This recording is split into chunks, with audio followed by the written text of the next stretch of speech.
श्रीमन्नारायण नारायण नारायण श्रीमन्नारायण नारायण नारायण भजमन नारायण नारायण नारायण भजमन नारायण नारायण नारायण श्रीमन्नारायण नारायण नारायण श्रीमन्नारायण नारायण नारायण भजमन नारायण नारायण नारायण भजमन नारायण नारायण नारायण बोलो नारायण नारायण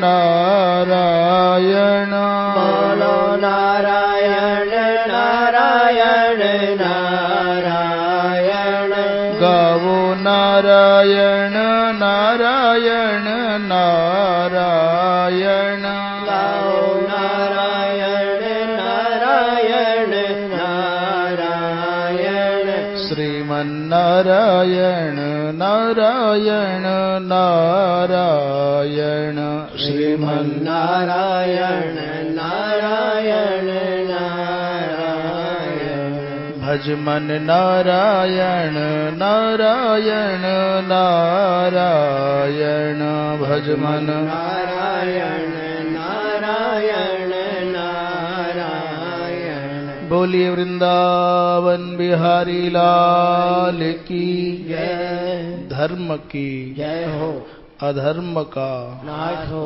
प्राणियों में सद्भावना हो विश्व का कल्याण हो गो हत्या बंद हो गौ माता की जय हो परम पूज्य धर्म सम्राट स्वामी श्री करपात्री जी महाराज की जय हो अपने अपने गुरुदेव भगवान की जय हो गंगा मैया की जय हो श्री कृष्ण कन्हैया लाल की जय हो हर हर महादेव। परम सम्माननीय संत वृंद, धर्मानुरागी श्रोता बंधुओं एवं भक्ति स्वरूपा मातृशक्ति, कल प्रसंग चल रहा था। महाभारत का युद्ध लगभग संपन्नता की ओर है। शल्य के मारे जाने पर भीम ने जो शेष दुर्योधन के भाई बचे थे उनको मार दिया। सहदेव ने अपनी पूर्व प्रतिज्ञा के अनुसार उलूक सहित शकुनी को मार दिया। दुर्योधन जान बचा करके मैदान छोड़ करके भाग गया। कौरवों के पक्ष में एकमात्र दुर्योधन बचा और 3 वो हैं अश्वत्थामा, कृपाचार्य, कृतवर्मा। और पांडवों के पक्ष में 2000 रथ बचे हैं, 700 हाथी बचे हैं, 5000 घोड़े बचे हैं और केवल 10,000 सैनिक बचे। इसका मतलब अंतिम दिन के युद्ध में भी लगभग 5 करोड़ लोग, ऐसा आया था ना कि 18वें दिन 17 दिन के युद्ध के बाद कितनी कितनी सेना बची, वो वर्णन आया था। हाँ, 3 करोड़ 2 करोड़ तो पैदल ही पैदल थे। बोलिए वृंदावन बिहारी लाल की। प्रांग मुखः प्राद्रवत भयात, गदा लेकर के दुर्योधन पूर्व दिशा की ओर भागने लग गया। संजय ने कहा, महाराज सात्यकी और धृष्टद्युम्न ने मुझको पकड़ लिया, संजय को, और मुझको मारना चाहते थे। उसी समय वेदव्यास जी महाराज ने प्रकट होकर के तमागम्य महाप्राज्ञः कृष्णद्वैपायनो ब्रवीत, अरे भैया इस संजय को मत मारो, ये धर्मात्मा है, मारने योग्य नहीं है। जब मैं जान बचा करके भागा तो मैंने रोते हुए दुर्योधन को, आंसू गिराते हुए दुर्योधन को देखा था। एक समय था महाराज, दुर्योधन एक भवन से दूसरे भवन में जाता था तो उसके मार्ग में सोने का रास्ता बनाया जाता था। भवनात् भवनम राजन प्रयातुः पृथ्वीपते देवालय प्रवेशे च पंथा यस्य हिरण्मयः। एक दिन वो था दुर्योधन, जब इस भवन से उस भवन में जाए, मंदिर जाए, तो तत्काल सोने के मार्ग बनाए जाते थे। और आज ये दशा है कि आंखों में आंसू भरे हैं, नंगे पांव है। उसने माया के द्वारा एक सरोवर के जल को स्तंभित किया। स्तंभयत तोयंच मायया मनुजाधिप। जब वो जल में प्रवेश करना चाहता था, उसी समय कृतवर्मा, कृपाचार्य और अश्वत्थामा उसके पास आ गए। इधर धृतराष्ट्र के पुत्र युत्सु, जो युद्ध के मैदान से हट करके पांडवों के संग आ गए थे, भगवान कृष्ण की आज्ञा से सब मातृकुल को लेकर हस्तिनापुर पहुंच गए हैं। संजय कहते, राजन शिविर उजड़ चुके थे। उन लोगों ने, तीनों ने दुर्योधन से पूछा, भाई अब क्या करना है?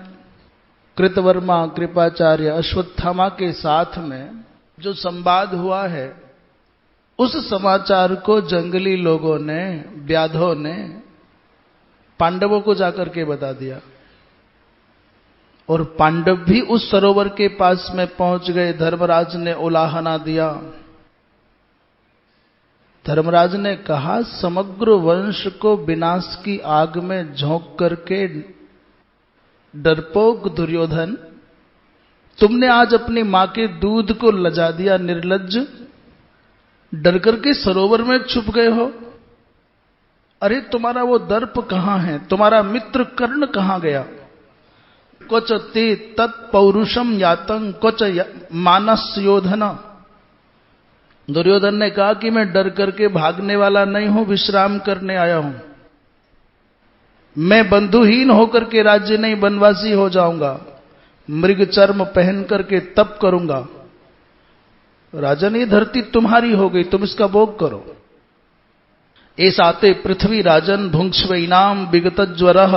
धर्मराज ने कहा, एक दिन था सुयोधन, तुमने कहा था एक सुई की नोक के बराबर भी धरती देने को तैयार नहीं हो, और अब सारी धरती छोड़ रहे हो। उसने कहा, आप शक्तिशाली हैं और मैं निर्बल हो गया हूं। आप बहुत सारे लोग हो, मैं अकेला हूं। आप विजय की प्रसन्नता से खिले हुए हो और मैं पराजय के कारण खिन्न हूं। आपके पास में रथ है और मैं रथहीन हूं। आप सबसे मैं अकेला कैसे युद्ध करूंगा? हां, तुम में दम है तो एक एक करके आ जाओ।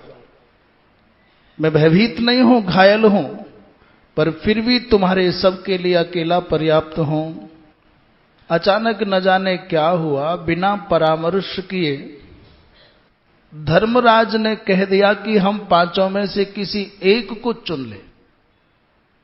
दुर्योधन, तुमको युद्ध बहुत प्रिय है, तो आज हम पांचों में से किसी एक का चयन कर लो, हम लड़ने को तैयार हैं। युधिष्ठिर के वचनों को सुनकर के महाराज, उस दुर्योधन ने कहा कि मुझे यदि तुम गदा दे दोगे तो मैं बाहर आने को तैयार हूं। दुर्योधन को आश्वस्त किया है धर्मराज ने, गदा प्राप्त हो गई, बाहर निकल आया। जब युद्ध की तैयारियां होने लग गई तो भगवान कृष्ण ने धर्मराज से कहा, मुझको तो लगता है कि तुम्हारे भाग्य में विजय है ही नहीं, राज्य है ही नहीं। आपने तो आज भैया एक बार फिर जुआ खेल लिया। तुम दुर्योधन की शक्ति को नहीं जानते। यदि उसने नकुल सहदेव का चयन कर लिया, तुम्हारा कर लिया, तो तुम क्या करोगे? नूनम न राज्य भागेशा पांडो कुंत्याश्च संतति अत्यंत वनवासात सृष्टवा भैक्ष्याय वा पुनः। मुझे तो लगता है कि तुम वनवास के लिए अथवा भीख मांगने के लिए ही बने हो क्या? तुमको कुछ खबर नहीं है, दुर्योधन 13 वर्ष तक निरंतर लोहे का पुतला बना करके उसके साथ गदा युद्ध करता था। एते नहीं कृता योग्या वर्षा नीह त्रयोदश आयसे पुरुषे राजन। आयसे माने लोहे का पुरुष बना करके। क्यों इतना भयंकर परिश्रम क्यों किया राजा बनने के बाद भी? बोले भीमसेन जिघांसया, नित्य अभ्यास करता है कि भीमसेन को युद्ध के मैदान में मैं मार सकूं। पर धर्मराज तो सब जानते हुए भी ऐसा कमजोर निर्णय इसलिए करते हैं कि दुनिया जान जाए। विधर्मी कितना भी ताकतवर क्यों ना हो और धर्मनिष्ठ व्यक्ति कितना भी कमजोर क्यों ना हो, फिर भी अंततः विजय धर्मनिष्ठ व्यक्ति की ही होगी। विजय हमेशा सत्य की ही होगी। सत्य को प्रताड़ित किया जा सकता है पर पराजित नहीं किया जा सकता। मानो केवल धर्मराज के चित्त में यह बात रही होगी। महाराज दुर्योधन ने भी कहा कि मैं गदा युद्ध करूंगा तो मेरी एक तमन्ना है कि केवल और केवल भीम के साथ में लड़ करके मुझको स्वाद आता है। जब भीम और दुर्योधन का युद्ध सुनिश्चित हो गया, भगवान कृष्ण ने युद्ध के मैदान में जाते हुए दादा भीम के कान में कहा, दादा प्रतिज्ञा तो नहीं भूले हो? धर्म और अधर्म की बात को ध्यान में रखे बिना अपनी प्रतिज्ञा का स्मरण रखना। जिस पल इस पापी दुर्योधन ने द्रौपदी को जंघा दिखा करके कहा था कि आओ इस पर बैठ जाओ, जरा उस समय का स्मरण करो। और तुमने जो दुनिया को सुना करके प्रतिज्ञा की थी उसका ख्याल रखना। तमस्य सक्थनी भंक्त्वा प्रतिज्ञाम पालयिष्यति। जैसे ही भगवान कृष्ण ने स्मरण दिलाया तो भीम के अंदर और भी तीव्रता से ओज आ गया। इधर तो युद्ध के लिए दोनों उद्यत हो रहे हैं और उधर क्या हुआ, 42 दिन की तीर्थ यात्रा संपन्न करके बलराम जी महाराज अचानक आ गए। बलराम जी महाराज का आगमन होते ही सब लोग उठ के खड़े हो गए। देश काल के अनुसार संप्राप्त संसाधनों से उनका स्वागत किया गया। वैशंपायन जी महाराज कहते हैं, हे राजन, बलराम जी युद्ध प्रारंभ होने से पहले चले गए थे। उनका मंतव्य था कि ये पारिवारिक झगड़ा है कौरव और पांडवों का, इसमें हम यदुवंशियों को शामिल नहीं होना है, अथवा हम दोनों पक्ष की सहायता करें। जबकि भगवान कृष्ण और सात्यकी खुलकर के पांडवों के पक्ष में रहते थे और बलराम जी का झुकाव दुर्योधन की ओर रहता था। इसलिए बलराम जी महाराज ने देखा कि लाला के सामने मेरी चलेगी तो है ना, या तो अच्छो है कि धर्म यात्रा के नाम पर, तीर्थ यात्रा के नाम पर पलायन ही कर दें। इसलिए धर्म यात्रा, तीर्थ यात्रा के नाम पर बहाने से बलराम जी महाराज बीच से हट गए। महाराज जो यात्रा करते हैं तीर्थ यात्रा, तो ब्राह्मण, संत, याचक कोई भी कुछ भी मांग ले उसको खाली नहीं लौटाते। नित्य गौ सेवा करते हैं, ब्राह्मणों को भोजन कराते हैं और आगे आगे बढ़ते चले जाते हैं। पूजार्थम तब क्लिप्तानि विप्राणाम सुखमिच्छताम, दान करते हुए यात्रा की है। और यहां पर बलराम जी महाराज ने कौन कौन से प्रमुख तीर्थों की यात्रा की, यद्यपि महाभारत में 2 बार पहले भी समग्र तीर्थों का वर्णन आ गया है, फिर एक बार भीम और दुर्योधन गदा लिए वहां मैदान में प्रतीक्षा कर रहे हैं। और यहां श्री वैशंपायन जी महाराज से प्रश्न किया, भगवान कौन कौन से तीर्थों की यात्रा बलराम जी महाराज ने की है? तो जन्मेजय को वो कथा सुना रहे हैं। श्रित मुनि के उदपान तीर्थ की कथा सुनाई। बड़ी विचित्र कथा है, सुनोगे तो हंसी आएगी। 3 भाई थे, एक तश्च द्वितश्चैव तृतश्चादित्य सन्निभाः, आसन पूर्व युगे राजन मुनयो भ्रातरस्त्रयः। 3 सगे भाई, एक का नाम एकत, दूसरे का नाम द्वित और तीसरे का नाम तृत। पुराने समय में बुद्धिमत्ता का परिमाप क्या था? बोले एक श्रुतिधर, 2 श्रुतिधर। एक बार में श्रवण करते ही जो याद कर ले वो एक श्रुतिधर कहा जाता था। ऐसे अलग अलग घटिका, शतक, शतावधान, 100 प्रश्न लगातार सुन करके और उनके फिर क्रम से लगातार जो उत्तर दे सके उसको शतावधान कहा जाता था। घटिका शतक माने एक घड़ी 24 मिनट में जो 100 श्लोक बना दे उसको घटिका शतक कहते थे। ये परीक्षण के प्रकार थे। बोलिए वृंदावन बिहारी लाल की। तीनों भाइयों में बड़ा प्रेम था और वैशंपायन जी कहते हैं कि आदित्य सन्निभाः, भगवान सूर्य की विद्या के समान विद्या इनके पास, उनके जैसी ओजस्विता इनके पास। तीनों वेदज्ञ हैं, सदाचारी हैं, निर्लोभ। इन तीनों में जो त्रित हैं उनको लोभ नहीं है, ना उनकी दृष्टि में कुछ आता है तो उसका महत्व है और कुछ चला जाए तो उसका भी कोई महत्व नहीं है। तीनों विप्रोचित कर्म करते हैं, यज्ञ कराते हैं, बड़े बड़े यज्ञ कराते हैं, वेद पढ़ाते हैं, दान लेते हैं, दान देते हैं। और यज्ञ कराने से जो दक्षिणा में गौ मिलती हैं उन गायों को ले आते हैं। तो द्वित और एकत दोनों कहते हैं भैया हम तो गायों के पीछे चलेंगे और भैया तुम आगे आगे चलो। त्रित आगे आगे चलते हैं गायों के और वो दोनों भाई पीछे पीछे चलते हैं, इसलिए उनको ध्यान ही नहीं है कितनी गाय है, कहां है, कौन लाया, कौन ले गया। संपत्ति के आगे चलोगे तो विकार नहीं आएगा, पर संपत्ति के पीछे चलोगे, रोज काउंटिंग करोगे तो फिर जी नहीं पाओगे। संसार की संपदा तुम्हारे पीछे चले तो कोई हानि नहीं है, पर तुम संपत्ति के पीछे चलने लग गए, यदि अर्थ के दास हो गए तो फिर जीवन मुश्किल हो जाएगा। त्रितस्तेषाम महाराजो पुरस्तात याति दृष्टवत, साक्षी बनकर के आगे आगे चलते हैं। एक दिन किसी भयंकर भेड़िया का सामना हो गया तो त्रित अचानक जान बचाने के लिए एक कुएं में गिर गए, खाई में गिर गए। और ये भाई इतने लोभी थे कि अपने भाई को, सगे भाई को कुएं में गिरा हुआ देख करके निकाला नहीं। बोले निकालेंगे तो गायों का हिस्सा बंटवारा करना पड़ेगा। ये जो बवाल है ना, ये आज का ही नहीं है, अनादि है। न जाने भगवान की कैसी माया है कि जिस सगे भाई को गोद खिला के बहुत मगन होता है बड़ा भाई बचपन में, अपने हिस्से का भोजन करा के बहुत मगन होता है बचपन में, बड़े हो जाने के बाद वही दुश्मन जैसा नजर आता है, उसी से कोर्ट कचहरी करने की तैयारी कर लेता है।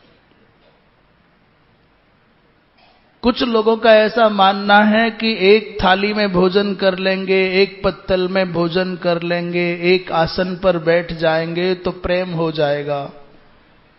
कुछ लोगों का ऐसी मान्यता है। और ऐसा भी सुनने में आता है, लोग कहते हैं झूठा खाते हैं तो प्रेम बढ़ता है।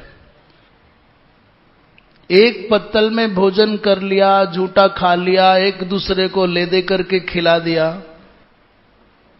तो सुनने में आता है, आज की ऐसी सोच है, धारणा है कि प्रेम बढ़ता है। पर हमारे गले ये बात नहीं उतरती। संत परंपरा ने शास्त्रों के अनुसार ये जाना और माना, शिष्ट लोगों ने जाना माना। हमारी कुल परंपराएं ऐसी हैं कि वहां झूठा खाना निषिद्ध रहा है। यहां तक भी निषिद्ध है कि पत्नी अपने पति को अपना झूठा ना खिलाए, मनुस्मृति मना करती है। और बहुत सारी बातें।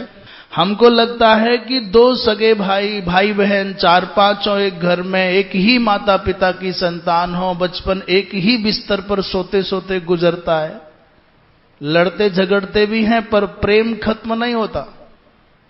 छीन झपट करके खाते हैं, एक दूसरे को धकियाते हुए सो जाते हैं, पढ़ने तक भी प्रेम खत्म नहीं होता। पढ़ने के बाद नौकरियां लग जाएं, शादियां हो जाएं, तो जिन्होंने बचपन में वर्षों तक ये काम किए हैं, जो काम आप एक दिन करा करके प्रेम जमाना चाहते हो, वो जीवन भर करते रहे। कहां गया प्रेम? झूठा खाने से, संग सोने से प्रेम होता तो क्यों नहीं है भाई भाई में प्रेम, क्यों नहीं है भाई बहन में प्रेम? फिर मेरा और तेरा क्यों हो जाता है? इसका मतलब सिर्फ इतना है कि प्रेम के लिए कुछ नहीं, केवल निस्वार्थ भाव चाहिए।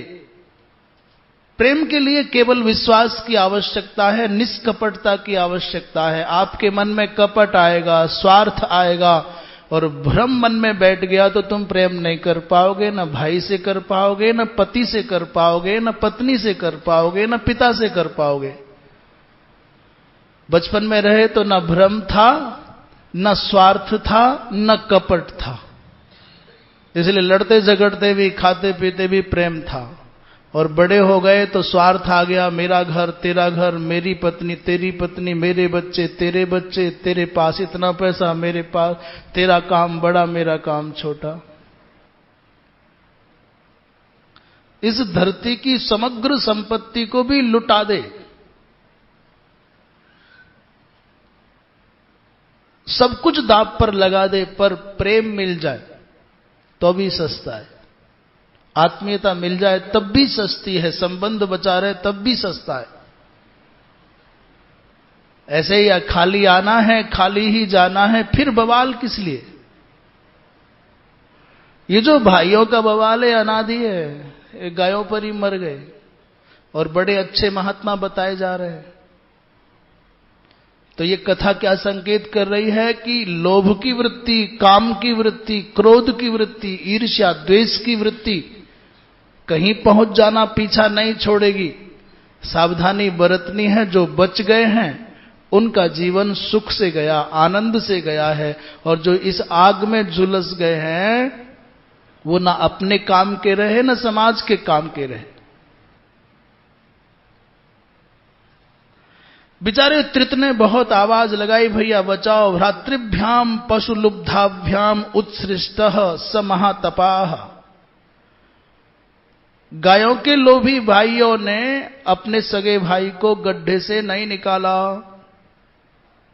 बेचारे निर्जल कुएं में पड़े रहे।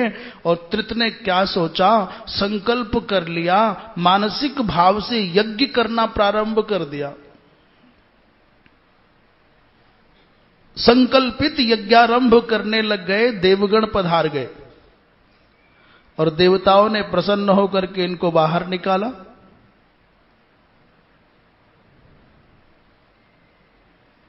देवताओं ने वरदान दिया, जो इस कुएं का जलपान करेगा उसको सोमरस करने के बराबर पुण्य की प्राप्ति होगी। बोली वृंदावन बिहारी लाल की।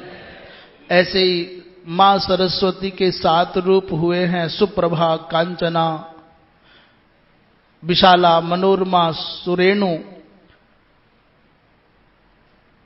ओघवती, विमलोदका आदिक आदिक। सरस्वती के 7 रूप एक जगह पुष्कर में, नैमिषारण्य में, गया में, उत्तर कौशल में, ऋषभद्वीप में, हरिद्वार में, कुरुक्षेत्र में और हिमालय में, इतने 8 जगह पर सरस्वती के दर्शन तत्त स्थानों पर होते हैं। फिर जहां विश्वामित्र जी महाराज ने तप करके ब्राह्मणत्व को प्राप्त किया वहां गए। एक प्रसंगवश बता रहे हैं, भाई राक्षस कौन होता है। रामचरितमानस में तो कहा कि निशाचर कौन होता है, माने ही मात पिता नहीं देवा, और साधुन सन करवा वही सेवा। जिनके ये आचरण भवानी, जिनके जीवन में ये लक्षण घटित होते हैं उनको निशाचर कहा। ते निश्चर सम जानो प्राणी। पर महाभारतकार कहते हैं जो क्षत्रिय, वैश्य, शूद्र ब्राह्मणों से द्वेष करते हैं वो राक्षस हो जाते हैं। एवं ही वैश्य शूद्राणाम क्षत्रियाणाम तथैव च जे ब्राह्मणान प्रद्विषन्ति ते भवन्तीह राक्षसाः। वो जीते जी उनमें राक्षसत्व के लक्षण आ जाते हैं और शायद अगले जन्म में बनते होंगे। परंतु कह रहे हैं ते जे प्रद्विषंति ते भवंती इह अस्मिन लोके राक्षसाः। जो आचार्य को, ऋत्विक को, गुरुजन को, माता पिता को, जो वृद्धों को तिरस्कृत करते हैं, अपमानित करते हैं, आचार्यम ऋत्विजं चैव गुरुम वृद्ध जनन तथा प्राणिनो ये अवमन्यन्ते ते भवंती राक्षसाः। प्रश्न किया महाराज, राक्षसों का आहार क्या है? जिस अन्न पर किसी ने थूक दिया हो, जिसमें कीड़े पड़ गए हों, ऐसे कई कई जगह तो मेवा रखी रहती हैं, बादाम, काजू, किशमिश, छुआरे, और एक और होती है, क्या बोलते हैं उसको, आपने चलती हुई मेवा नहीं देखी होगी, मैंने देखी है। चलती हुई मेवा होती है, एक अचल मेवा, एक चल मेवा। अंदर से खोखला कर देते हैं कीड़े, फिर वहां कुछ बचता ही नहीं है, वही घूमते रहते हैं उस मोहल्ले में। एक महात्मा जी थे, उनके यहां हमने दर्शन किए, बड़ी दिव्य मेवा के, वहां कुछ था ही नहीं, कीड़े ही घूम रहे थे। कह रहे ओ प्रसाद लो महाराज। जो उच्छिष्ट हो, झूठा हो, जिसमें बाल गिर गया हो, जिसमें नाखून गिर गया हो, जो घृणा पूर्वक, उपेक्षा पूर्वक खाने को दिया गया हो, जिसमें आंसू टपक करके गिर गया हो, जिस पर कुत्ते की नजर पड़ गई हो, कुत्ते का स्पर्श हो गया हो, ये तो बात अलग है। अच्छा, उनकी तो भगवान ही जाने, जिनकी गोद में कुत्ता बैठा और तब भोजन हो रहा है, उनके लिए कोई नियम नहीं है, कानून नहीं है, उनकी बात नहीं भाई। मुर्गे के पंखों की हवा जिसके रसोई घर तक चली जाए, मुर्गे के पंखों की हवा उड़ करके जिसके रसोई घर तक चली जाए, और कुत्ते की नजर जिस भोजन पर पड़ जाए, और सूअर को जिस भोजन की गंध पहुंच जाए, ये तीनों अन्न देवताओं के, पितरों के योग्य नहीं रह जाते।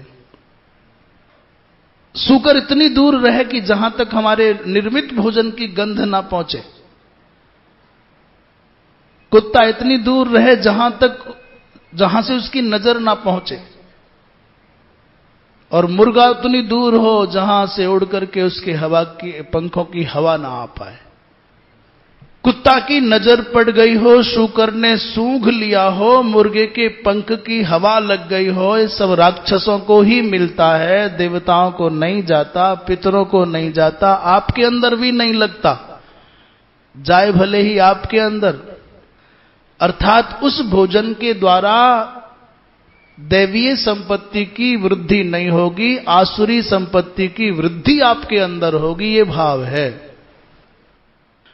क्षुतं कीटावपन्नं च यच्चोच्छिष्टाचितं भवेत, सकेशमवधूतं च रुदितोपहृतं च यत् स्वभिसंसृष्ट मन्नं च भागोऽसौ राक्षसा मिहः, तस्मात् ज्ञात्वा सदा विद्वान एतान् यत्नात् विवर्जयेत। इसलिए सावधान होकर के, बड़ी अभी आजकल एक और झमेला, लोग कहते हैं साहब कुत्ता इसलिए पालते हैं कि हमारी रक्षा करता है, जब हम सो जाते हैं तब ये हमको, हमारे घर को रखाता है। अंग्रेजी में कुत्ते को कहते हैं डीओजी, कुत्ते को अंग्रेजी में कहते हैं, और अंग्रेजी वाले भगवान को क्या कहते हैं? भला हो इनको उन लोगों को, हम अपनी बात नहीं कर रहे, हम भारतीय परंपरा के हिसाब से बात नहीं कर रहे। भला हो उन लोगों का, उनकी बुद्धि में विमलता आवे, उनको अपने गॉड पर भरोसा नहीं है, पर अपने डॉग पर भरोसा है। उनको, हमारे तो भगवान है। बोली वृंदावन बिहारी लाल की। बद्रीपाचन तीर्थ में गए, आदित्य तीर्थ में गए, सारस्वत तीर्थ में दधीची जी महाराज ने जहां तप किया वहां भी गए। और एक बड़ी विचित्र कथा है जो बहुत ज्यादा उपयोगी है, उसको जरूर कहना चाहते हैं। आजकल फैशन सा चल गया है, बेटियां विवाह न करने की रट लगा लेती है, नहीं हमको नहीं करना। और ये बात बड़ी गंभीरता से कही जा रही है, चाहे वो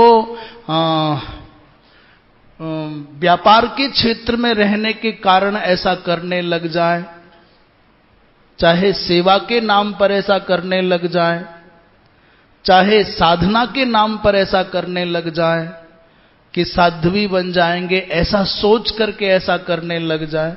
इसलिए कह रहे हैं बहुत जिम्मेदारी से बोल रहे हैं। ये नहीं कि आप समझो कि लड़खड़ा रहे हैं और अनजाने में बोल गए। और आप भी ध्यान से सुन लो, और ध्यान से सुनने के लिए समाहित हो जाओ, समाहित होने के लिए जयकारा लगाओ। बोलिए कृष्ण कन्हैया लाल की। हमारे घरों की बेटियां कोई कहीं जा रही है, कोई कहीं जा रही है कि ब्रह्म कुमारी बन रही है। यद्यपि मेरा स्वभाव नहीं है कि किसी संस्था विशेष का नाम लेकर के बोलूं, पर यह बीमारी इतनी घातक हो गई है, कब तक ना बोले डॉक्टर की कैंसर हो गया है। ये इतनी भयंकर व्याधि है, कैंसर की तरह से फैल गई है समाज में, कोढ़ की तरह से फैल गई है, चर्म रोग की तरह से फैल गई है।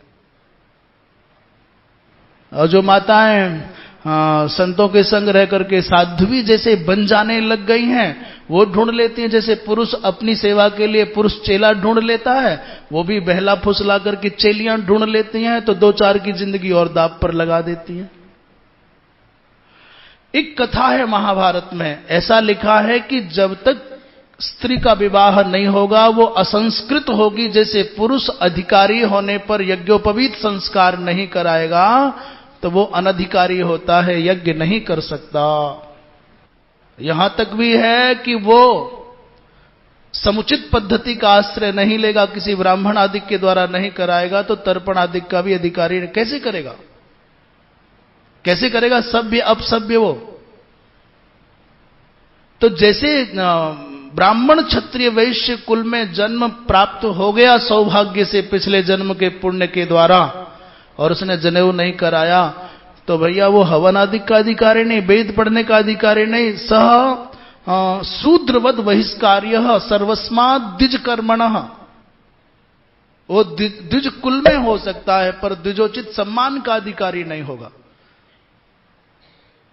वो अग्र पूजा का अधिकारी नहीं होगा।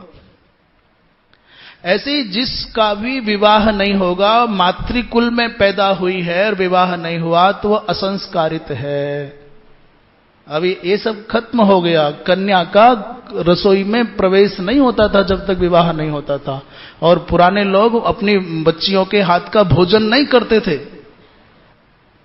भाई संस्कार नहीं हुआ है इसलिए। इसमें कोई कहो कि पक्षपात है, बुराई है, ऊंच नीच है, अरे तो हमको तो गिनते ही नहीं है, मानते नहीं। बात ये नहीं है, बात है अब जब आप शास्त्रों के तथ्यों को ठीक से जानते नहीं हो तो आपको उनका खंडन करने का भी कोई हक नहीं है, उन पर लांछन लगाने का भी कोई अधिकार नहीं है। जान जाओ तब ना बोलो। तो क्या हुआ, वैशंपायन जी महाराज कहते हैं, राजन प्राचीन काल में कुणिगर्ग नाम के ऋषि थे, उनको अचानक मन में भाव आया कि मेरी कन्या हो जाए, पर विवाह किया नहीं था।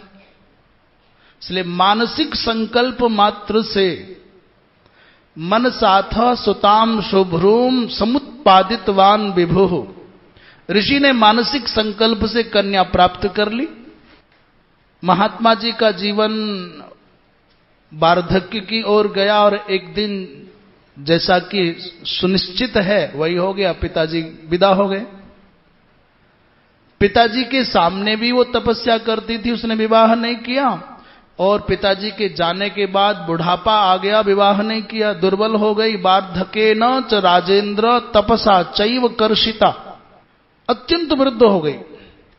इसका भी एक अंतिम समय आने का, सबको ही मरना है, वो समय आ गया। एक पग भी चलने की सामर्थ्य नहीं रही। सा नाशकत यदा गंतुम पदात पदमपि स्वयं, इतनी बूढ़ी हो गई। एक दिन नारद जी आ गए और श्री नारद जी को देख करके मां ने सहज स्वभाव बस कहा, भगवान बैठो, जल स्वीकार करो, आदिक आदिक। तो नारद जी ने कहा कि तुम अभी तक असंस्कृता हो, तुम कन्या हो, तुम्हारा तप तो बहुत उत्तम है, परंतु तुमको पुण्यलोक की प्राप्ति नहीं होगी। ये बात मैं कहता हूं, तुम्हारे जैसी तपस्विनी कोई नहीं है, पर असंस्कृता होने के कारण तुमको दिव्य लोक नहीं मिलेगा। और ये बात मैं नहीं कह रहा हूं, ये चर्चा तो देवलोक में अक्सर होती है, तुम्हारी बात होती है। असंस्कृतायाः कन्यायाः कुतो लोकास्तवा नघे।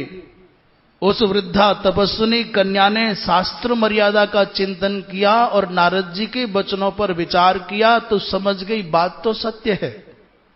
अत्यंत वृद्ध होने पर भी उसने कहा कि कोई ऋषि मेरे साथ में विवाह कर ले एक दिन के लिए भी, तो मैं अपनी समग्र तपस्या का आधा पुण्य उसको दे जाऊंगी। अब बताओ कौन करे शादी? इतनी जर्जर काया है, आंखों से ठीक से दिखता नहीं है, हाथों से कुछ होता नहीं है, उठ करके एक कदम चल नहीं सकती। उसने घोषणा कर दी, माने तपसोर्धम प्रयच्छामि पाणिग्राहस्य सत्तमा। श्री नारद जी महाराज ने बहुत प्रयत्न किया कैसे भी इसका विवाह हो जाए। तब गालव पुत्र श्रृंगवान नाम के ऋषि ने उस कन्या के जीवन को कृतार्थ करने के लिए महाराज विवाह कर लिया। शास्त्रीय विधि के अनुसार अग्नि को साक्षी मान करके विवाह हो गया। विवाह के पल में वो कन्या ऐसी वृद्ध नहीं रही जैसा पहले वर्णन आया है। तप के प्रभाव से समग्र अलंकारों से अलंकृत सर्वांग सुंदरी नवयौवना बन करके ये विवाह की प्रक्रिया को संपन्न किया। विवाहोत्तर जो भी व्यवहार होते हैं, और एक दिन का विवाह, उसके बाद वो दिव्य लोक को गई। अभी आजकल जो हो रहा है भगवान ही जाने, धरती पर विवाह से बढ़ करके समाज को, परिवार को संस्कार देने की कोई और संस्था दुनिया में नहीं है। आप दुनिया के जितने भी संस्कृतियां, जितनी भी परंपराएं, जितनी भी प्रजातियां, जितने भी मजहब चल रहे हैं, उत्थान और पतन के दौर जिन्होंने देखे हैं, आप कहीं नहीं पाओगे हिंदुओं के जैसे संस्कार। हमारे यहां जो विवाह संस्कार है वो हमारे ऋषियों की, महर्षियों की ऐसी अद्भुत देन है, ये वरदान है समाज के लिए। और आज इसको भी कमजोर किया जा रहा है। ब्यूटी पार्लर से आकर के कन्या जब सीधे, तो यहां बड़े बड़े अनुभवी लोग बैठे हैं जिनके कंधों पर बड़ी जिम्मेदारी है। आप विचार करो, खुद विचार करो, आंखें बंद करके विचार करो, छाती पर हाथ रख करके विचार करो। ब्यूटी पार्लर का मतलब क्या है? वहां से चल करके कन्या सीधे बिना आचमन किए, बिना स्नान किए, बिना शुद्ध हुए, बिना साफ पवित्र वस्त्र पहने सीधे मंडप में चली जाती है। उस अवस्था में कन्या को देख करके देवता भाग जाएंगे, वहां पूजा होगी। नाई के घर से आवे तो सचैल स्नान करना चाहिए, जिनको यज्ञोपवीत, उनको यज्ञोपवीत परिवर्तन करना चाहिए, आचमन प्राणायाम करना चाहिए, तब जाके शुद्धि का विधान है। और वो नाई के घर से सीधे आए, घर में आके मंडप में आके बैठ जाए, हो जाए। अच्छा, नाचने में, गाने में, ऊधम मचाने में चाहे कई घंटे लग जाएं, पर विवाह के समय, संस्कार का समय आए तो पंडित जी जल्दी करो, जल्दी करो, जल्दी करो। संस्कार के लिए समय नहीं है। 1-1 करोड़ रुपए शादी पर खर्च कर देने वाले लोग जब पंडित जी को दक्षिणा देने की बात आती है तो भाई कम है ही को नहीं। जो बैंड बाजों वालों पर नाचते हुए लुटाते हैं, ये क्या हो गया? विवाह संस्कार इतना कमजोर हो गया, इसकी जो वैधानिक पद्धति है उसको इतना इग्नोर कर दिया, न जाने कौन सी अंधी दौड़ में दौड़े चले जा रहे हैं। जो मुहूर्त निर्धारित हुआ है कन्यादान का, उस मुहूर्त में कन्यादान नहीं हो रहे। तो ये जो विवाह की परंपरा है, ये किसी व्यक्ति की बनाई हुई नहीं है, विशुद्ध शास्त्रीय। इसका संबंध इस लोक और परलोक दोनों के साथ में है, ये मनमाना नहीं है। ये कोई ऐसा नहीं है कि जोड़ दो जहां से लकड़ी और लोहे का वेल्डिंग कर दो। बोलिए वृंदावन बिहारी लाल की। इसके बाद कुरुक्षेत्र की महिमा का वर्णन, क्योंकि बलराम जी महाराज भ्रमण करते करते सनातन तीर्थ कुरुक्षेत्र में आए। महाराज, इस कुरुक्षेत्र की विशेषता है कि यहां जो पुरुष इस क्षेत्र में मरता है, ते गमिष्यन्ति सुकृतान लोकान पाप विवर्जितान। इस कुरुक्षेत्र में इसलिए युद्ध के मैदान के रूप में कुरुक्षेत्र को चुना गया। यहां जो लोग मरेंगे वो सीधे दिव्य लोकों को जाएंगे। बोलिए वृंदावन बिहारी लाल की। ऐसा भी लिखा हुआ है कि कुरुक्षेत्र की तो मिट्टी भी उड़ करके आपके शरीर से लग जाएगी तो भी आपके समग्र दुष्कृतों को नष्ट कर देगी। पांसवोपी कुरुक्षेत्रात वायुना, समुद्रीता हवा का झोंका उड़ा करके लाए और मिट्टी आपके शरीर से लग जाए तो भी आप पवित्र हो जाओगे। महाराज, इस सब को तीर्थ यात्रा को पूरा करके बलराम जी महाराज को पता चला कि महाभारत का युद्ध पूरा होने जा रहा है और लगभग अब दुर्योधन और भीम का गदा युद्ध होना शेष रह गया है। इसलिए बलराम जी महाराज सीधे वहीं पहुंच गए। जैसे ही युद्ध आरंभ होने लगा, बलराम जी महाराज मध्यस्थ होकर के बैठ गए उस रोमांचकारी युद्ध का दर्शन करने के लिए। थोड़ी ही देर में दोनों के दोनों योद्धा खून में नहा गए, हांफने लग गए। इतने ज्यादा थक गए कि पैर उठाना तक भारी हो गया। तो दोनों ने विश्राम किया। एक मुहूर्त तक दोनों ने उभौ अपि परिश्रांतौ तौ मुहूर्तम समास्वस्य। एक मुहूर्त तक विश्राम भी कर लिया, फिर उठ करके खड़े हो गए। पैतरे बदल करके गदा युद्ध चलने लगा। दुर्योधन छरेरा है और भीम थोड़े भारी है। दुर्योधन युद्ध कला में, गदा युद्ध की कला में बहुत निपुण है, बहुत दक्ष है, पर भीम के पास में ताकत बहुत ज्यादा है। उसको पैतरे बदलने बहुत आते हैं दुर्योधन को, पर भीम की गदा की जो चोट है वो दुर्योधन की गदा की चोट से दुगनी है। ये दोनों में अंतर है। दुर्योधन ने मौका पाकर के भीम के सिर पर प्रहार कर दिया। कृति यत्न परस्वेशा, दुर्योधन कृति है और भीमस्तु बलवत्तरः, भीम बलवान है। समशोभत तेजस्वी भूयो भीमात् सुयोधनः, देखने में, दक्षता में दुर्योधन बहुत शक्तिशाली नजर आता है। पर जैसे ही भीम के सर पर गदा पड़ी तो लोगों ने सोचा, लोग सांस रोक करके चीत्कार करने लगे। सोचा भीम गिर जाएगा, पर भीम के ऊपर बिल्कुल असर नहीं पड़ा। मानो किसी ने हाथी के ऊपर माला का प्रहार कर दिया हो, फूल का प्रहार कर दिया हो। जब भीम ने घुमा करके गदा मारी तो झुक करके दुर्योधन उस प्रहार को बचा ले गया। दुर्योधन ने भीम की छाती पर गदा मारी, भीम मूर्छित हो गए। गदया निहतो भीमो मुह्यमानो महारणे, बेचारे पांडव निराश हो गए। तभी भीम ने उठ करके गदा के प्रहार से दुर्योधन की पसली तोड़ दी। वो घुटने टेक करके बैठ गया, अचेत हो गया। सभी वलभ प्रहारेण जानुभ्याम अगमन महीम। और उसी समय उठ करके खड़े हुए दुर्योधन ने भीम का कवच तोड़ दिया। भगवान कृष्ण बोले भीम बलवान है, परंतु दुर्योधन का अभ्यास बहुत अद्भुत है।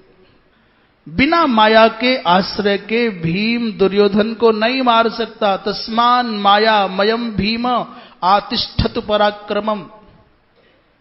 भगवान कृष्ण ने अर्जुन से कहा, अर्जुन भीम कहीं भूल तो नहीं गया? उसको अपनी प्रतिज्ञा तो याद है ना कि तेरी जांघ तोड़ूंगा। धीरे से भगवान कृष्ण ने अर्जुन के कान में फुसफुसा करके ऐसा कहा। जोर से क्यों नहीं बोले? बोले बड़े भैया बैठे हैं। हर जगह खुल्लम खुल्ला भगवान कृष्ण अर्जुन को बोल देते थे, धर्मराज को बोल देते थे, तो आज भी बोल देते। बोले दादा बैठे हैं। दादा के संकोच के मारे अर्जुन के कान में कहा प्रेक्षतो, और जैसे ही अर्जुन को संकेत मिला तो महाराज प्रेक्षतो भीमसेनस्य सभ्यम ऊरुम अताड़यत। संकेत पाते ही अर्जुन ने भीम को दिखा करके अपना जांघ दिखा दिया। जांघ पर थपकी देते हैं, माने वो दुर्योधन का दृश्य याद दिला दिया। भीम समझ तो गए पर मौका नहीं मिल रहा है, दोनों बहुत थक गए। फिर एक मुहूर्त विश्राम कर लिया। तव मुहूर्तम आश्वास्य पुनरेव परंतप। पर अब के बार जैसे ही भीम को मौका मिला तो भीम ने गदा के प्रहार से सीधे दुर्योधन की जांघ तोड़ दी। उरु दुर्योधनस्याथ बभंज प्रिय दर्शनौ। इस गदा युद्ध में हर युद्ध में कुछ नियम होते हैं। गदा युद्ध का नियम है कि कटी भाग से नीचे प्रहार नहीं करना है, नाभि से नीचे प्रहार नहीं कर सकते। नाभि के ऊपर ऊपर, वक्ष पर, सर पर, हाथों पर, जितना चाहो, कमर पर नाभि के नीचे प्रहार करोगे तो अधर्म माना जाएगा। पर भीम ने पूरी ताकत से दुर्योधन की जंघा पर प्रहार किया तो महाराज आर्तनाद करता हुआ धरती पर गिर गया दुर्योधन। और इतना ही नहीं, भीम ने तो अपने मन का प्रतिशोध पूरा निकाला। दुर्योधन के मुकुट को, सिर को अपने पैरों से कुचल दिया, रौंद दिया। एव मुक्त्वास बामेन पदा मौली मुपास्पृशत और शिरश्च राज सिंहस्य पादेनो समलोडयत। इस मूर्धाभिषिक्त सम्राट के सिर का पैर से स्पर्श करना किसी को अच्छा नहीं लगा। क्रुद्ध होकर के भीम ने कहा, तुमने द्रौपदी का अपमान किया था, भले ही इस पाप के कारण मैं नरक जाऊं, मुझको उसकी कोई परवाह नहीं है, पर आज पहले अपने चित्त की आग को शांत कर लो। कामम स्वर्गम नरकम बा पताम।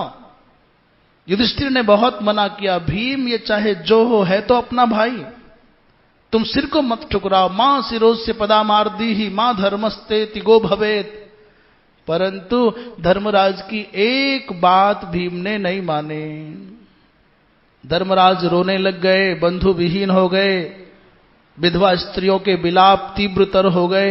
इस दृश्य को देख करके बलराम जी महाराज को भयंकर क्रोध आ गया और तमतमा करके अपने हल को पकड़ा और गर्जना करते हुए भीम को मारने के लिए बलराम जी दौड़ पड़े। बलराम जी महाराज जब दौड़े तो भगवान कृष्ण मुश्किल से, बड़ी कठिनाई से, तमुत्पतंतम जग्राह केशवो विनयान्वितः, दादा दादा दादा कह करके मुश्किल से पांव पकड़ करके रोके बलराम जी महाराज, बैठो तो सही, सुनो तो सही। तो फुफकारते हुए बलराम जी महाराज बोले, कहा बात है, बता, तेरी आंखन के सामने पाप हुआ है? कटी भाग के नीचे गदा को प्रहार नहीं है सके, और या नीच भीम ने दुर्योधन को, सम्राट को, सर अपने पावन के तले रौंदा, तो मर्यादा को बोध नहीं है। क्रोध में आए हुए बलराम को भगवान ने कहा, दादा उन्नति 6 प्रकार से होती है। हम जो अपनी उन्नति देखते हैं वो उसके 6 आधार हैं। अपनी उन्नति, मित्र की उन्नति और मित्र के मित्र की उन्नति हमारी उन्नति होती है। हम बढ़ें तब भी हमारी उन्नति है, हमारा मित्र बढ़ जाए तब भी हमारी उन्नति है, उस मित्र के मित्र बढ़ जाए तब भी हमारी उन्नति है। बोलिए वृंदावन बिहारी लाल की। हम बढ़ते हो तब भी हमारी उन्नति है, और हमारा भाई, भाई के बच्चे, हमारे परिवार की कोई भी शाखा बढ़ती हो तब भी हमारी उन्नति है। वृक्ष की कोई भी डाली हो, एक समान भाव से सारी डालियों पर फल और फूल बराबर नहीं लगते हमेशा। किसी वर्ष किसी डाली पर ज्यादा लगते हैं, किसी वर्ष किसी पर ज्यादा लगते हैं। एक डाली दूसरी डाली के फल फूलों को देख करके जलने लग जाए, यहां कम वहां ज्यादा, तो मरो और भूल जाओ कि हम डाली अलग नहीं है, हमारा मूल है ये वृक्ष। तो वृक्ष की उन्नति को अपनी उन्नति मान लोगे तो परिवार के लोगों की बढ़ोतरी देख करके ईर्ष्या करोगे। पर मनुष्य की खोपड़ी में इतना फितूर भरा हुआ है, ये प्रकृति से शिक्षा नहीं लेता। 3 कारण बता दिए उन्नति के, और 3 बताए कि शत्रु की हानि, शत्रु के मित्र की हानि, और शत्रु के मित्र की हानि। ये 6 प्रकार हैं अपनी उन्नति के। अपनी, अपने मित्र की और मित्र के मित्र की उन्नति अपनी उन्नति है।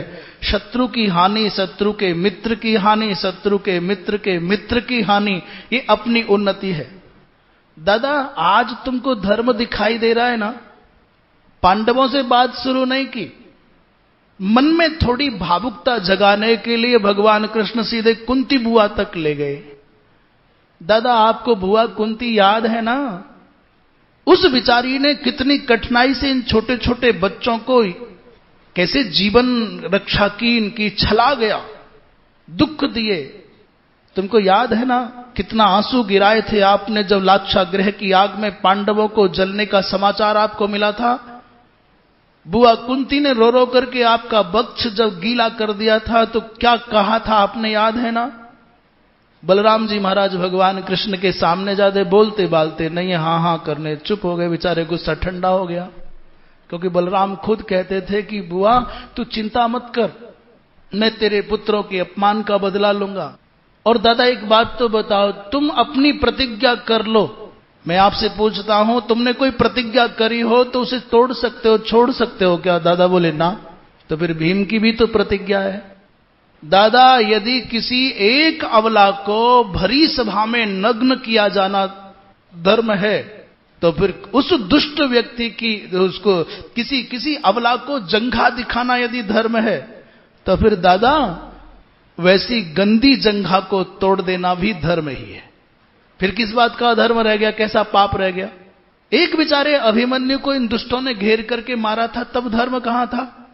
प्रतिज्ञा पालनम धर्म क्षत्रियस्येह वेद्म्यहम्। मैं तो इतना जानता हूं दादा, गुस्सा करो या प्रसन्न हो जाओ, भीम ने केवल अपनी पूर्व घोषित प्रतिज्ञा को पूरा किया है। और फिर भीम की कोई अकेले की प्रतिज्ञा नहीं है दादा। यदि आज भीम इसकी जांघ न तोड़ पाता, एक महात्मा का, एक ऋषि का शाप झूठा हो जाता। बलराम जी बोले वो कहा है, किस महात्मा ने शाप दिया? बोले पीछे कथा आई, एक दिन बड़े बड़े महात्मा धृतराष्ट्र को समझाने आए, राजन ऐसा मत करो, पांडव बड़े पुण्यात्मा हैं, बड़े धर्मात्मा हैं, उनको राज्य दे दो। उसी समय दुर्योधन आ गया तो धृतराष्ट्र ने कहा बाबा मैं तो मानने को तैयार हूं, पहले मेरे पुत्र को समझा दो। मैत्रेय महर्षि को लगता था कि मैं तो व्यास जी महाराज का अपना सगा हूं, हम दोनों तो एक ही हैं, मेरा बड़ा आदर है, मेरे परिवार का मामला है। बड़ी निष्ठा से समझाने लग गए महात्मा जी। और दुर्योधन बैठा बैठा हाँ हूं करता रहा। और जब कहा कि भीम बहुत शक्तिशाली है, अर्जुन बहुत शक्तिशाली है, तुम्हारे भाई हैं, युद्ध ठीक नहीं है, इन बातों को सुनते सुनते अचानक दुर्योधन ने अपनी धोती हटाई और बाईं जंघा को ठोकने लग गया, जैसे अखाड़े में जाने से पहले पहलवान ठोकते हैं। महात्मा जी तो बड़े आनंद के साथ में परिवार के कल्याण के लिए समझा रहे थे और वो जंगा दिखा रहा है। गुस्से में आ गए महात्मा, उन्होंने कहा जा याद रखना, उरु ते भत्स्यते भीमो गदयेति परंतप। दादा मैत्रेय महर्षि ने पूर्व में शाप दिया था, आज महात्मा के शाप को सत्य सिद्ध कर दिखाया है भीम ने, इसलिए अच्छा किया है। बलराम जी महाराज चुप तो हो गए परंतु शांत नहीं हुए, अंदर से संतोष नहीं हुआ। गुस्से में उठ करके द्वारिकापुरी चले गए, बैठे नहीं रहे। भगवान कृष्ण ने कहा धर्मराज से, धर्मराज तुमने भीम के द्वारा किए गए इस अपराध को चुपचाप देख कैसे लिया? इतना अधर्म हुआ और आप आंखें बंद करके चुप देखते रहे?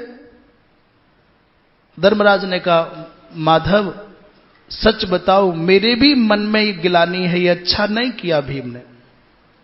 अर्जुन भी प्रसन्न नहीं है, चारों भाई तो बाकी सब तो जय जयकार कर रहे हैं भीम की। और इस सब दृश्य को देख करके दुर्योधन कराहता हुआ जो पड़ा था, उसने कहा मेरी जब तक भुजाओं में दम था तब तक मैंने इन पांडवों को चैन से एक दिन भी सोने नहीं दिया। और भगवान कृष्ण को डांटते हुए बोला, ओ कंस के दास पुत्र, तुमको लज्जा नहीं आती? कंस दासस्य दायाद नते लज्जास्त्यनेन वै। तुमने अधर्म पूर्वक बाबा भीष्म को मरवाया, अश्वत्थामा हाथी मरवा करके द्रोण को अनशन व्रत करने पर मजबूर किया, भूरिश्रवा को मरवाया, कर्ण को मरवाया, अभी तुम्हारा चित्त चैन में नहीं आया है। भगवान कृष्ण ने भी दुर्योधन के अपराधों को सुना दिया। उसने कहा महाराज मैंने वेद पढ़े, बड़े बड़े यज्ञ किए, मैं नित्य संध्या वंदन करने वाला था, सागर पर्यंत वसुंधरा पर मैंने राज्य कर लिया, जब तक मेरे भुज दंडों में दम था मैंने रण यज्ञ में न जाने कितने जीवों की आहुति दी। अब अंतिम समय में युद्ध के मैदान में अपनी प्राणाहुति दे रहा हूं, तो मैं तो दिव्य लोकों को जाऊंगा, जाओ तुम मेरी झूठन खाना, मेरे द्वारा छोड़े गए त्यागे हुए राज्य का भोग करना जाओ। जब तक जिंदा रहा तब तक आनंद लिया, और आज मर करके स्वर्ग जा रहा हूं, तुमसे पहले वहां भी स्वर्ग भोगूंगा। धर्मराज को कहा जाओ मेरी थूक में मेरे छोड़े हुए राज्य को भोग लो। स्वर्गं गंता हम अच्युत। और जो भीम ने मेरे मस्तक को ठुकराया है, मुझे इसका कोई दुख नहीं है, क्योंकि थोड़ी देर बाद इस शरीर को कौआ खाएंगे, कुत्ता खाएंगे, गीदड़ खाएंगे, तब कौन शोक करने आ रहा है। मेरे छोड़े हुए राज्य को तुम भोगना, कितने दिन तक भोगोगे, जाओ। काकावा कंक गृध्रावा निधास्यंति पदम क्षणात। भीम ने यदि ठोकर मार दी, पैर मेरे सर पर रख दिया, तो इस सर पर तो थोड़ी देर बाद कौवा और ये सब पैर रखेंगे, तो किस बात का शोक करूं। बोली वृंदावन बिहारी लाल की। ऐसा कहते ही दुर्योधन के ऊपर आकाश मंडल से पुष्पों की वर्षा होने लग गई, सिद्ध गण जय जयकार करने लग गए।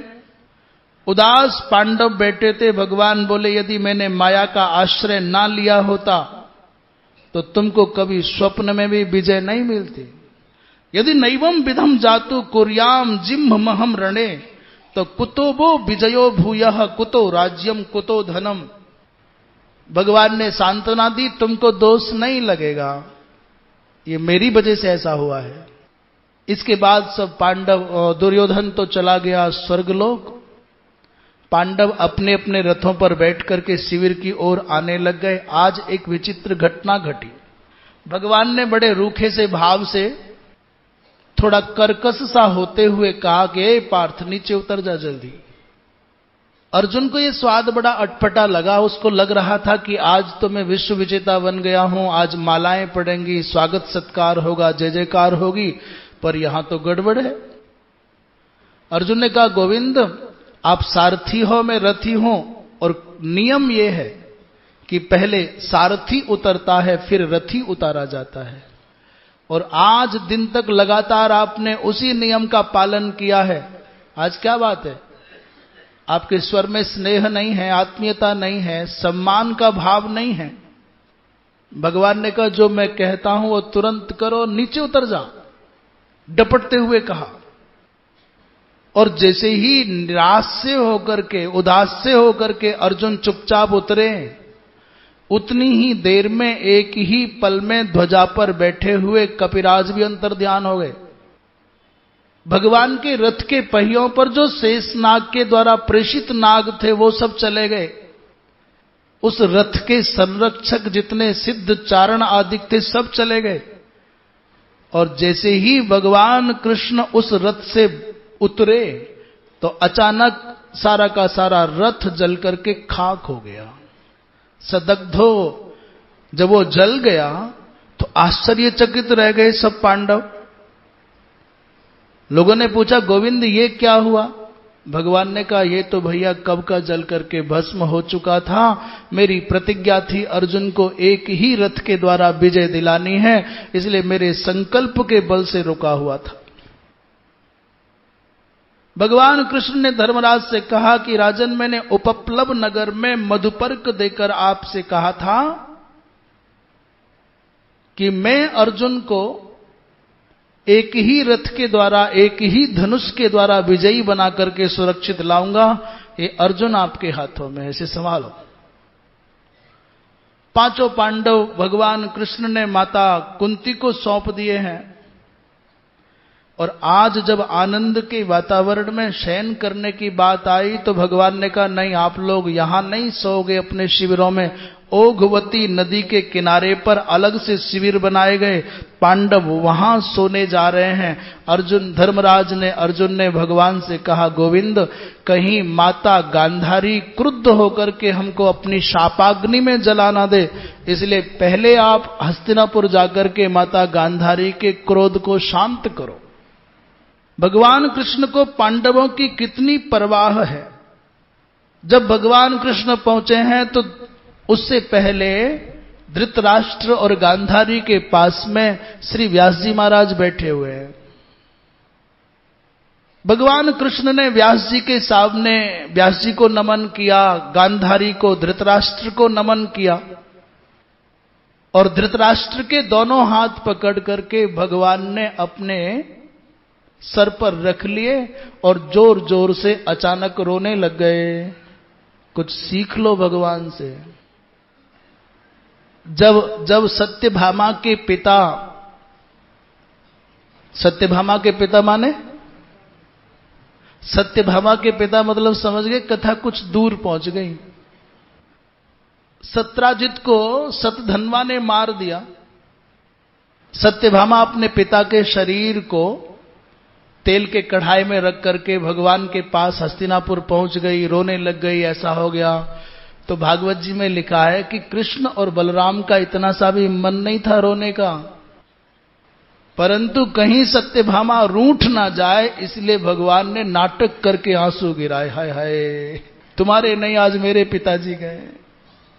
अच्छा, शादी होने के बाद में पूरी जिंदगी, शादी होने से पहले अपने माताजी पिताजी को कभी माताजी पिताजी ना कहा हो लड़के ने, पर शादी होते ही ससुर को और सास को जरूर माताजी और पिताजी, जो भी उनकी परंपरा रहेगी, बड़े आदर से बोलता है। भगवान ने पाणिमालम पे राजेंद्र सुस्वरम प्ररुरोध बहुत जोर जोर से रोने लग गए। धृतराष्ट्र भी मन में सोचता होगा मैं तो कलाकार ही हूं केवल, पर ये तो कलाकारों का भी सरदार है। भाई गजब हो गया। और थोड़ी बहुत देर नहीं, 2 घड़ी तक आंसू गिराने के बाद मुख धोया। समुहूर्तात् दिवोत्सृज्य बाष्पम शोक समुद्भवम। काल की गति बड़ी विचित्र है। अब तो आप पांडवों पर अपने स्नेह की वर्षा करो। ये पिंड और श्राद्ध के यही अधिकारी हैं। हे राजन, आप बेचारे पांडवों को दोष मत देना, ये तो विधाता का विधान था जो पूरा हो गया। लज्जा के कारण धर्मराज आपकी शरण में नहीं आ पा रहे हैं। व्यास जी महाराज वहां बैठे, वो भी सहारा लगा देते हैं। हाँ, कृष्ण ठीक कहते हैं राजन, पुत्र शोक मत करो। गांधारी को कहा, देवी आपके जैसी शांत चित्ता तपस्विनी भूतल पर दूसरी नहीं है, तत्समा नास्ति लोकेशमिन। और कहा, मां आपने तो बहुत प्रयत्न किया, व्यास जी ने बहुत प्रयत्न किया, विदुर ने बहुत समझाया, बाबा भीष्म ने बहुत समझाया। गांधारी से कहा, मां आपने सैकड़ों बार दुर्योधन को डांटा समझाया, परंतु वो कभी सोचता ही नहीं था, सुनता ही नहीं था, मानता ही नहीं था। वास्तव में भवितव्यता जैसी होती है होकर के ही रहती है, कोई कर क्या सकता है। मैं भी तो समझाने आया था, मेरी बात का भी असर नहीं हुआ। इन शब्दों को सुनकर के गांधारी शांत हो गई और कहने लगी, केशव आपकी बात सुनकर के मेरा मन अब शांत हुआ है। आप न आते तो मेरे मन में पांडवों को शाप देने का भाव आ गया था। गोविंद आप सही समय पर आ गए। सामे व्यवस्थिता श्रुत्वा तब वाक्यम जनार्दनो। गांधारी मां ने कहा। ऐसा कह करके गांधारी पुत्र के शोक से विह्वल हुई, थोड़े आंसू भी गिराए। भगवान ने सांत्वना देकर के शांत किया है। और वहां से भगवान कृष्ण ये कह करके चले, देवी मैं जल्दी नहीं गया तो भी अनर्थ हो जाएगा। आज की रात बड़ी भयानक है, पांडवों को मारना चाहता है अश्वत्थामा। योगीराज भगवान कृष्ण तीनों कालों के समग्र घटनाक्रमों को जानते हैं, इसलिए वहां से चलकर के तीव्र गति से भगवान आए हैं। और उधर अश्वत्थामा, कृतवर्मा, कृपाचार्य जब दुर्योधन के पास गए थे, उसी समय दुर्योधन ने इनको सेनापति बना दिया था। उसी समय बोलिए वृंदावन बिहारी लाल की। कभी कभी ऐसे पल आते हैं कि आदमी क्या करे क्या ना करे निर्णय नहीं कर पाता। इस अश्वत्थामा के मन में पांडवों से बदला लेने की भावना है। उसके मन में बात बैठ गई है कि पांडव कहने के लिए धार्मिक हैं, धर्मात्मा हैं, पर इनके एक एक आचरण में पाप है, कपट है। मेरे पिता को, बाबा भीष्म को, कर्ण को, भूरिश्रवा को और अभी अभी दुर्योधन को। वैशंपायन जी महाराज कहते हैं, राजन अश्वत्थामा, कृतवर्मा, कृपाचार्य तीनों पांडवों की छावनी की ओर बढ़ रहे। रात में एक बड़े भयंकर जंगल में छिप गए और तीनों लेट गए, पर अश्वत्थामा की आंखों में नींद नहीं है। क्रोध के मारे उसका अंग अंग जल रहा है। अचानक एक दृश्य देखा, अश्वत्थामा की आंखों में चमक आ गई। एक बड़ा भयंकर उल्लू आया, उसने पेड़ पर बने हुए घोंसले में सोते हुए असावधान सैकड़ों काकों को मार दिया, कौवा मार दिए। इस अश्वत्थामा ने उस उल्लू को अपना आदर्श माना, अपना आचार्य माना, मार्गदर्शक माना और सोचने लगा, जैसे इस उल्लू ने सोते हुए असावधान सैकड़ों कौवा मार दिए, मैं भी सोते हुए पांडवों को मौत की नींद सुला दूंगा। उसने जल्दी से अपने मामा को, कृपाचार्य को जगाया, कृतवर्मा को जगाया और कहने लगा, मामा इन पांडवों ने कदम कदम पर कपट किया है और ऐसे पापियों को कपट के आश्रय से उलूक वृत्ति के द्वारा मार देना ठीक रहेगा। इस बात को सुनते ही वो दोनों के दोनों कांप गए और मना करने लगे, भैया ये काम ठीक नहीं है। तत्र युक्तम ह्रियावृत्तौ, ये तुम्हारे जैसे धर्मात्मा व्यक्ति के योग्य कार्य नहीं है। पर अश्वत्थामा ने कहा कि मुझे कोई समझा सके ऐसा कोई धरती पर पैदा नहीं हुआ। मैं तुम्हारी किसी की बात नहीं मानूंगा। जब तक मैं अपने पिता की मृत्यु का बदला नहीं लूंगा तब तक मुझको चैन नहीं आएगा। बहुत समझाया कृपाचार्य ने, सोचा भाई हम सो जा, सवेरे करेंगे। सोच रहे हैं कि शायद कल तक मन बदल जाए। देश काल परिस्थिति के कारण भी व्यक्ति की चिंतन में परिवर्तन आ जाता है। परंतु उसने कहा, मामा जी जब तक हमें ब्राह्मण कुल में पैदा हुआ हूं ये ठीक बात है, पर मैं शस्त्रजीवी हो गया हूं। जब तक मैं अपने पिता की मृत्यु का बदला नहीं लूंगा मुझे चैन नहीं आएगा। मैं ये भी जानता हूं कि अदांत ब्राह्मण, जिस ब्राह्मण ने अपनी इंद्रियों पर विजय प्राप्त नहीं की है वो निंद्य है।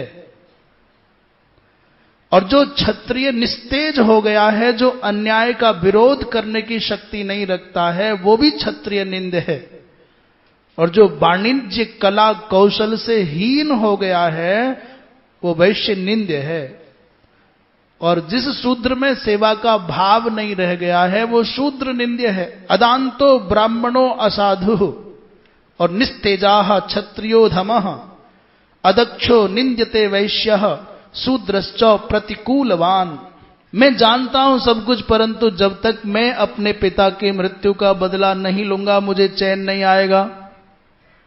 कृपाचार्य जी महाराज बहुत समझाते रहे, बात नहीं बने। अंत में तीनों के तीनों उठ करके चले। अधर्म पथ पर जाने वाला व्यक्ति स्वजनों के द्वारा रोके जाने पर भी मानता कब है। द्वार पर जब पहुंचे तो सामने भगवान शंकर को खड़े हुए पाया है। शिविर के द्वार पर अश्वत्थामा ने भगवान शंकर को देखा, जिनके दिव्य रोम रोम से प्रकाश पुंज निकल रहे हैं। प्रादुरासन ऋषिकेशाः सथसोथ सहस्रशः। अश्वत्थामा ने आवेश में आकर के भगवान शंकर पर ही बहुत सारे अस्त्र शस्त्र छोड़े, पर भगवान शंकर सबको निगल गए। अश्वत्थामा खाली रह गया। अब पछता रहा है, मैंने अपने कृपाचार्य जी की बात नहीं मानी, अब क्या करूं, अब कहां जाऊं। और अंत में भगवान शंकर की शरण में गया। उग्रम स्थानम शिवम रुद्रम सर्वम ईशानमीश्वरम प्रपद्ये शरणम देवम परमेण समाधिना। भगवान शंकर अश्वत्थामा की स्तुति से प्रसन्न हो गए और उपहार के रूप में भगवान शंकर ने खड्ग दे दी। भगवान ने कहा, देख भाई, जो पांडव हैं, जो कृष्ण हैं, ये दोनों के दोनों मुझको बहुत प्रिय है। यथावत अहम आराध्य कृष्णे ना क्लिष्ट कर्मणा। भगवान कृष्ण ने जैसी मेरी पूजा की है, वैसी पूजा करने वाला धरती पर कोई दूसरा नहीं है, इसलिए कृष्ण मुझको अतिशय प्रिय है। कृष्ण और कृष्ण के आश्रय में रहने वाले किसी भी जीव पर, तुम्हारा प्राणी पर तुम्हारा असर नहीं होगा। ऐसा कहते हुए खड्ग दे दिया और अपने अंश से उत्पन्न अश्वत्थामा के देह में भगवान स्वयं प्रविष्ट हो गए। एक अंश रूप आत्मनः तनुमाविवेश तथा च अस्मै उत्तमम विमलम खड्गम ददौ। भगवान शंकर संहारक अंश के रूप में अश्वत्थामा के देह में प्रविष्ट हुए, खड्ग दिया और पांडवों और भगवान कृष्ण की सुरक्षा की गारंटी भी दे दी। बिना दरवाजे के द्वार कूद करके अश्वत्थामा अंदर गए और सोते हुए धृष्टद्युम्न के सिर पर अपने पैर की ठोकर मार करके जगा दिया। प्राबोधयत पादेन शयनस्थम महीपते।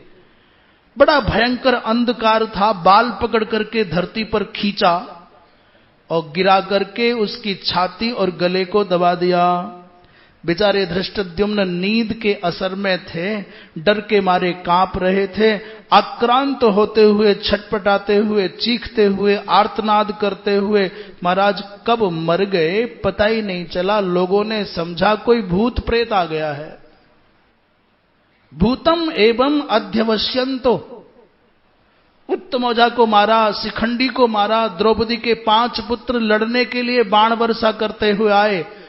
अश्वत्थामा ने एक पल नहीं लगाया, युद्ध के लिए आने वाले बालकों के तलवार भोंक भोंक करके मार डाला। बोली वृंदावन बिहारी लाल की। भागवत जी में लिखा है कि सोते हुए द्रौपदी के 5 पुत्रों को मारा, तो महाभारत में लिखा है कि जिसको मारा जगा के मारा। और द्रौपदी के पुत्रों को तो युद्ध के लिए आए हैं, अपने इन लोगों की मामा आदि की रक्षा करने के लिए उनको मारा है। इसके बाद जब अश्वत्थामा पहुंच गया दुर्योधन के पास में, दुर्योधन ने कहा, एक बार धृष्टद्युम्न का सिर दिखाओ। मर गया ना, धृष्टद्युम्न मारा गया ऐसा सुनते ही अब दुर्योधन के प्राण निकले हैं। बोलिए वृंदावन बिहारी लाल की। कभी कभी कथा के क्रम में कह दिया जाता है कि तब मर गया अब मर गया, तो सेटिंग आप कर लिया करो, पहले मरा कि बाद में मरा, जोड़ लिया करो। श्रीमन नारायण नारायण नारायण श्रीमन नारायण भजमन नारायण नारायण नारायण भजमन नारायण नारायण नारायण। बोलिए वृंदावन बिहारी लाल की।